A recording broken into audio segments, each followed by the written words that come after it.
gearing up to leap out of the game and haunt the silver screen. Mob Games and Studio 71 have joined forces to adapt the hit video game Poppy Playtime into a movie. And while you might chuckle at the thought of a haunted toy factory, because we've surely never seen murderous dolls before, right?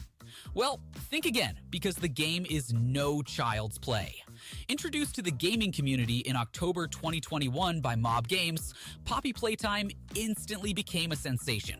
The game plunges players into the shoes of a former Playtime company employee who unearths an unsettling VHS tape, drawing him back to the abandoned toy factory where the entire staff had mysteriously vanished a decade prior. Beyond unraveling puzzles, players find themselves dodging malevolent toys while trying to crack the case of the missing workers. Since its debut, the game's popularity has surged, paving the way for a sequel and an upcoming third installment this year. With such immense success, it was only a matter of time before the game's lore was adapted for cinema.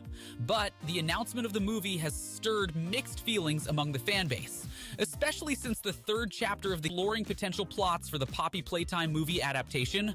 One thing is clear: the creators need to be cautious to ensure they deliver to the fans without causing any uproar. Here's our 5 pitches for the Poppy Playtime movie.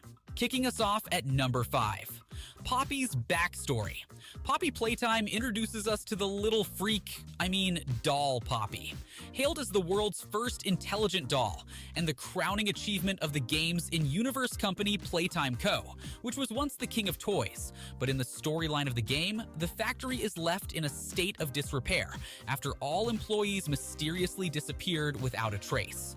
But this doll isn't just another toy on the shelf. Poppy is the leading figure of Poppy Playtime.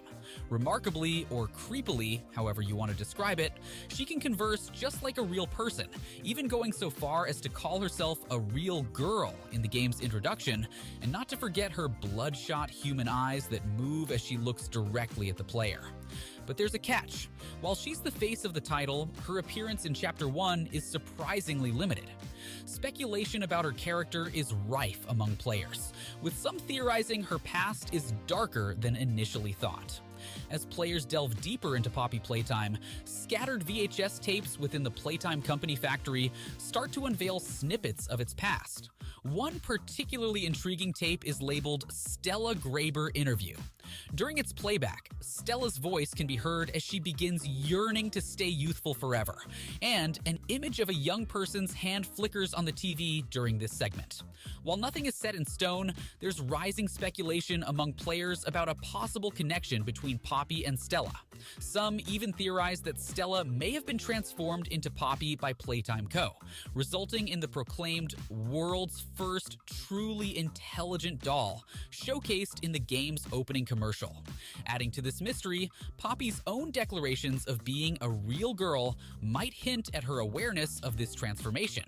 There's definitely a lot to unpack about Poppy, Stella, or whatever her real name is, and it would be interesting if the filmmakers decided to dive into this narrative. It would certainly throw fans a much-craved bone, giving us more insights and even more room for wild speculations. Because, let's face it, isn't our true calling as film fanatics to trawl Reddit endlessly, feasting on fan theories till the end of time? Number 4. Practical effects. If there's anything Poppy Playtime should take away from its fellow indie horror film adaptation is less CGI and more physical puppetry. But let's not make this a carbon copy. We know how that went last time. Venge, say no more. We've said it on this channel before, and we'll say it again, nothing kills the fear element of a horror than the overuse of crappy CGI.